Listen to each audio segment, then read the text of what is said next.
In today's video, I want to go over the Star Wars Jedi Fallen Order reviews that have just come out, and thankfully, the game is being received pretty well. It's not being received as the best game of the year, but so far the reviews are suggesting that it's a damn good game, so I want to highlight all of that. Sparklite is a brand new RPG, and it's out on the PlayStation 4 right now. It came out yesterday, but I do want to give that game a little bit of shine because it looks fantastic. And lastly, Yakuza Like a Dragon, the latest game in the Yakuza franchise, has gotten a brand new story trailer, and it is 11 minutes long. Now, it is all in Japanese, but if you're a fan of Yakuza, it's something that I think you guys should check out. And before we get into everything, I just want to remind you guys to make sure you hit that subscribe button and hit the bell notification icon so you are always notified of uploads, and that definitely helps out the channel too, so we always appreciate that. First up, the reviews for Star Wars Jedi Fallen Order are in, and currently on Metacritic, based on 23 critic reviews, it is sitting at an 84, so not the best game of the year in terms of it being north of a 90, but an 84 is definitely a respectable score, and a lot of the reviewers are suggesting that the game is very, very good. IGN specifically gave the game a 9 out of 10, saying Star Wars Jedi Fallen Order makes up for a lot of lost time with a fantastic single-player action-adventure that marks the return of the playable Jedi. I also should add Dan Stapleton, IGN's reviewer, did a great job with the video review, so if you do want an insight on the game and check out how the game is, their video review was really well produced. I know some people have mixed reception on IGN, but I've always respected Dan Stapleton's work, and I thought he did a great job with Star Wars Jedi Fallen Order, and he rounded out the review by noting, "It's been ages since we got a great single-player Star Wars action game, but Jedi Fallen Order makes up for a lot of lost time. A strong cast tells a dark story while keeping things fun and loyal to Star Wars lore, and fast, challenging combat mixes with energetic platforming, decent puzzles, and diverse locations to explore for an all-around amazing game." Again, he gave the game a 9 out of 10. Easy Allies, on the other hand, an outlet that I really respect, gave the game a 9 out of 10, saying Star Wars is a beloved series, and when a new game comes out, some particular hopes and expectations come with it. There are excellent games in the franchise, but it's been a while since they've reached those heights. Star Wars Jedi Fallen Order has combat that feels tight and impactful, and exploring each of its imaginative worlds gives a great sense of discovery. It's a fantastic title that stands out as one of the best Star Wars games yet, so obviously Easy Allies very positive about the game as well. The 6th Axis scored the game an 8 out of 10, saying Star Wars Jedi Fallen Order is exactly the kind of single-player game we had originally hoped to see when EA and Disney joined forces. Even if you strip away the license, you're left with a super satisfying mix of combat, story, and exploration, deftly crafted by a studio best known for spearheading an entirely different genre. Of course, that is being Respawn. Respawn works on a lot of multiplayer games, Titanfall, Apex Legends, so yeah, Star Wars Jedi Fallen Order was something that was much, much different, but it seems like they've delivered on that, and again, 6th Axis gave the game an 8 out of 10. US Gamer was less positive about the title, but still relatively positive, giving it a 7 out of 10, saying Star Wars Jedi Fallen Order comes painfully close to being the best action game of the year, but it ultimately falls short due to pacing problems and a host of technical issues. Still, this is the first step into a larger world for a franchise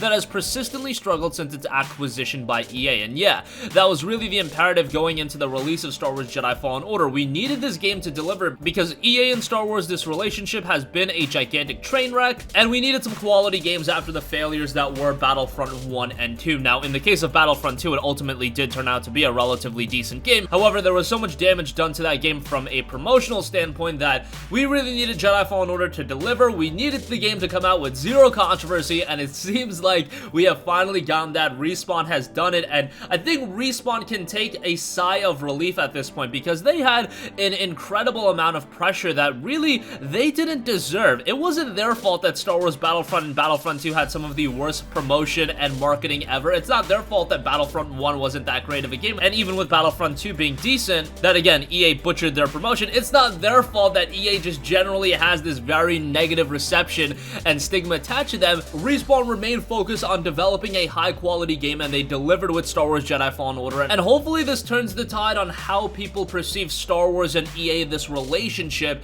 and we can go forward and we can create some compelling and exciting new Star Wars titles, whether it be Battlefront 3 that has fantastic promotion and quality single-player mode, whether it be a follow-up title to Jedi Fallen Order. I don't care. We just need more Star Wars games. Star Wars and video games go hand in hand. It's a match made in heaven. It's just unfortunate that EA up until this point was doing away with that license license to print money, but with Jedi Fallen Order, it seems like Respawn and EA really got things right. It's being received well. The game is out today on PC, PlayStation 4, and Xbox One. And again, it's being received rather well, so do give it a look. Alright, next up, enough talk about that. I do want to highlight a game that came out yesterday, and unfortunately with Jedi Fallen Order coming out, taking up all the headlines, it's going really under the radar, and that is Sparklite. Sparklite is a game that looks really, really good.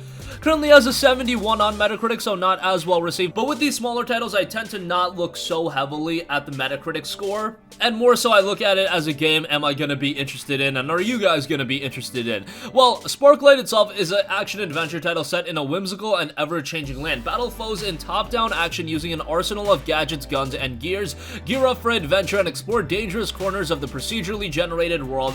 Take down titans of the mining industry and harness the power of the world. Everything in the world is said to be tied together by Sparklite. It's the life force of the planet, and the inhabitants have learned how to channel it safely. The blue glowing ore can be harnessed, providing a low-level rechargeable power source, or for those brave or greedy enough, it can be consumed for a surge of power with grave consequences. The Baron has devised a plot to mine the world's Sparklite core to meet his own ends, mining Sparklite in large quantities. The Baron repurposes the ore to fuel his powerful war machines, but the pollution from the consumed Sparklite is corrupting the world. Animals have turned into violent monsters, and the environment is rotting away. Again, the game has a 71 on Metacritic, and I think it looks quite good. It's got a pixel graphics art style, which a lot of games are doing these days. Maybe it's losing a little bit of its luster, but as a fan of more older titles, it's something that I can really appreciate. And again, it's out today at the price of $24.99, so maybe one you'll want to wait on a sale for, but nonetheless, looks like a captivating title, and I do want you guys to at least know about it, so down the line, if it does go on sale, you can pick it up then. Who knows, maybe it'll even be a PlayStation Plus title in the future.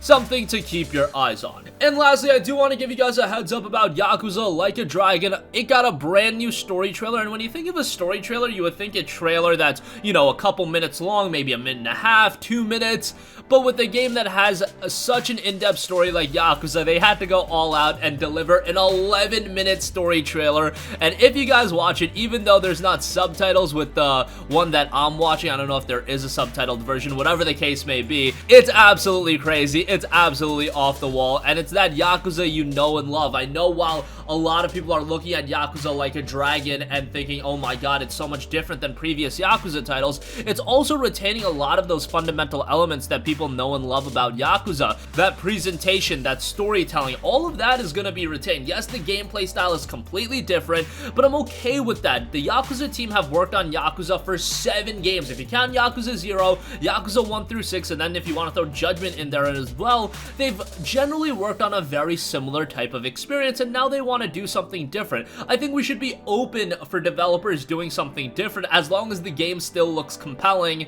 I don't think there's a big issue, and even the developers themselves, they understand that some gamers are gonna be put off by this, and they said that if this doesn't deliver, if it's not a quality game, we're gonna move back to the old Yakuza style right away. And for a developer to be that open, to be that honest, and just be like, hey, we want to do something different because we have worked on so many of these Yakuza titles and they were very similar to one another, I can respect that. At some point as a developer, think about it from a developer standpoint, working on the same style of game over and over again does get a little bit redundant, it does get a little bit boring, and maybe you lose a little bit of that fire as a game developer to create the best product possible. Well, if you change things up, if you tackle a new obstacle, if you tackle a new challenge, maybe that reignites the fire, and maybe from a game development standpoint, that helps the health of the studio overall. Just something to think about for those of you that were losing your minds over a turn-based style. I just wanted to offer that side of the story to you guys and maybe offer you guys a way to look at it a little bit differently. But now I'm getting on a tangent. Just know Yakuza Like a Dragon